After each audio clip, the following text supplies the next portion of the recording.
Hello students, Vishal Gupta आपका टीचर। Welcome back to my channel. बच्चों, इस वीडियो में मैं आपको क्लास 11 का जो सब्जेक्ट है अकाउंटेंसी का, उसका चैप्टर जो हमारा चल रहा है फाइनेंशियल स्टेटमेंट्स विद एडजस्टमेंट्स, उसको आगे कंटिन्यू करने जा रहे हैं एडजस्टमेंट्स को। बच्चों, पिछली वीडियो में हमने 3 एडजस्टमेंट सीखी थी। वो थी क्लोजिंग स्टॉक की, आउटस्टैंडिंग एक्सपेंसेस की और प्रीपेड एक्सपेंसेस की।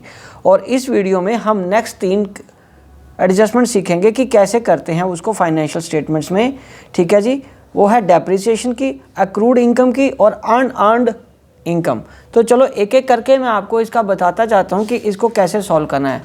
तो इससे पहले कि मैं ये स्टार्ट करूँ डेप्रिसिएशन वाला पॉइंट, मैं एक बार आपको याद दिला देना चाहता हूँ कि यदि आपने मेरे चैनल को सब्सक्राइब नहीं किया हुआ तो आप मेरे चैनल को सब्सक्राइब कर लीजिए।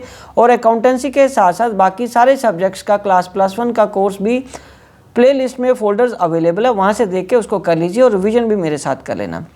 ठीक है जी। तो चलिए स्टार्ट करते हैं एडजस्टमेंट नंबर 4, जिसको कि हम बोलते हैं डेप्रिसिएशन। डेप्रिसिएशन तो बच्चों आपको सिंपल पता है वो क्या होता है, reduction in the value of assets.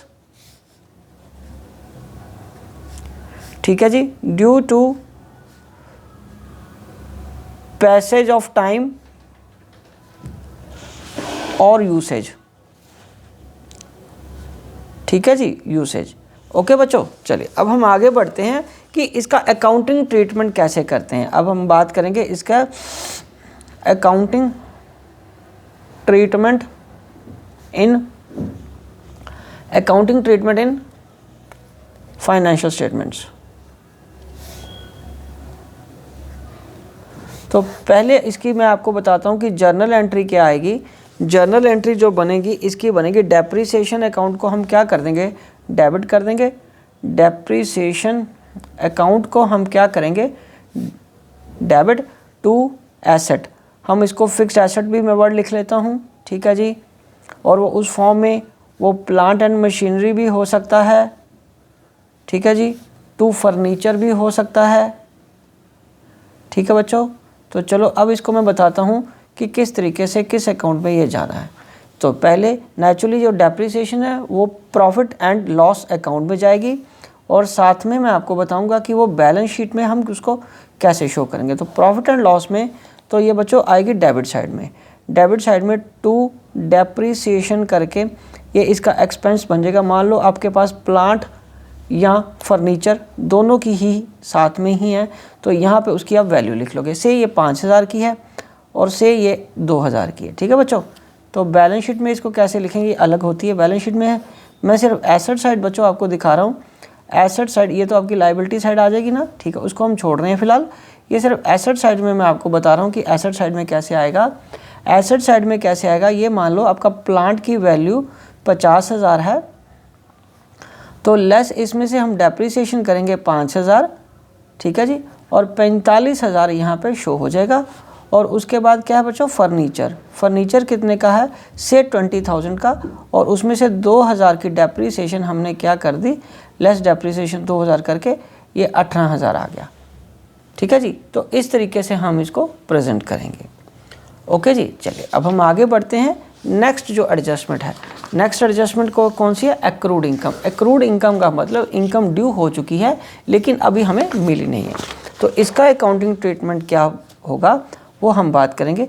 Accrued income, accrued income की बात करेंगे तो इसको बोलेंगे हम income due but not received yet.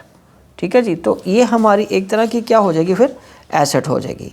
तो ये कौन सी क्या हो जाएगा बच्चों, ये हमारी एसेट हो जाएगी। तो इसको लिखेंगे फॉर एग्जांपल, ये कौन सी हो सकती है, ये कमीशन के फॉर्म में हो सकती है। ठीक है जी। ओके, इंटरेस्ट के फॉर्म में हो सकती है। तो अब यहाँ आएगा accrued commission account debited to commission account. Commission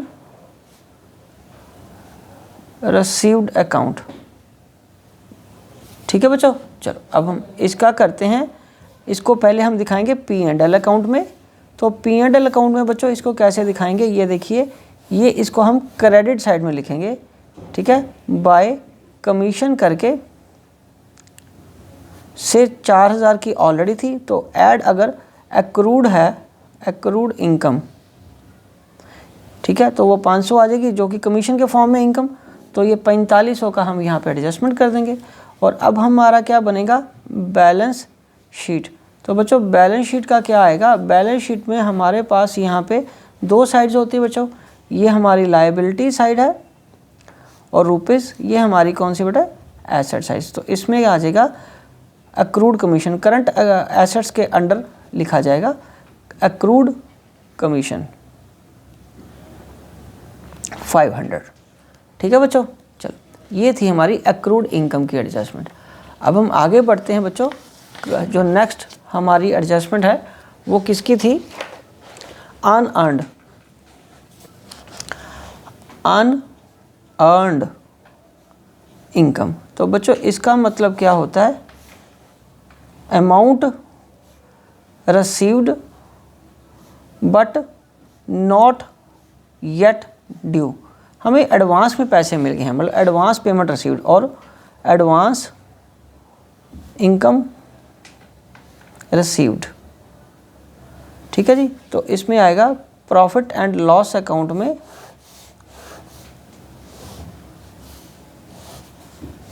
ठीक है जी, ये प्रॉफिट एंड लॉस अकाउंट में जाएगा, ठीक है। और वो किस तरीके से जाएगा, इधर मान लो एडवांस किसका हो सकता है, वो रेंट भी हो सकता है, ठीक है।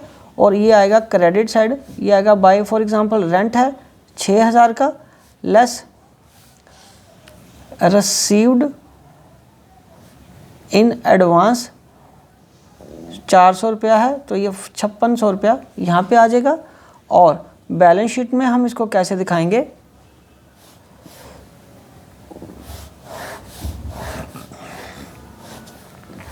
बैलेंस शीट में हम इसको लायबिलिटी साइड में दिखाएंगे, ये आएगा रुपीस, ये आएगा एसेट्स और ये रुपीस आ गया। तो बच्चों यहाँ इसको बैलेंस शीट में हम कैसे दिखाएंगे, रेंट जिसको कि हम बोले income received in advance, received क्योंकि ये अभी लायबिलिटी है जब तक ये ड्यू नहीं हो जाती एडवांस, ठीक है। ये 400 रुपया हमारा था ना एडवांस का, वो दिखा देंगे।